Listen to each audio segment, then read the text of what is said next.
Welcome to our channel. Today we how to subscribe to Ford Mustang Mach-E battery analytics, complete guide step by step. Begin by accessing the Ford Pass app on your smartphone. If you haven't already, create an account or log in with your existing credentials. Once logged in, select your Mustang Mach-E from the list of vehicles.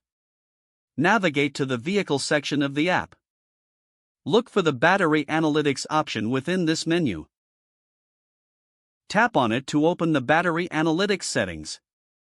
You may see a brief overview of battery health and performance. Select this option to begin your subscription process. You will be prompted to review the subscription details and terms. Proceed by accepting the terms and confirming your subscription. Once confirmed, wait for a notification indicating that your subscription is now active. Your Ford Pass app will begin to provide real-time data on your battery performance. Regularly check the app for updates and insights into your battery analytics. For any assistance, refer to the Help section within the Ford Pass app. Enjoy the benefits of staying informed about your Ford Mustang Mach-E's battery health. If the page does not load, refresh the browser or try again in a private or incognito window. Make sure you are using the correct email address, then retype it carefully to avoid small typos.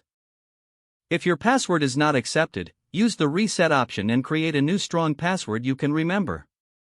Check your spam folder for verification or security emails, then complete any requested confirmation steps. Enable two-factor authentication if available to improve account security and reduce unauthorized access risk. After signing in, review your profile details so your contact information and settings are accurate and current.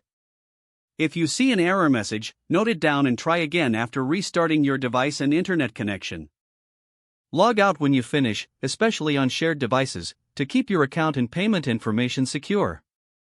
If the page does not load, refresh the browser or try again in a private or incognito window. Make sure you are using the correct email address, then retype it carefully to avoid small typos. If your password is not accepted, use the reset option and create a new strong password you can remember. Check your spam folder for verification or security emails, then complete any requested confirmation steps. Enable two-factor authentication if available to improve account security and reduce unauthorized access risk. Don't forget to like this video and subscribe to our channel for more step-by-step tech guides.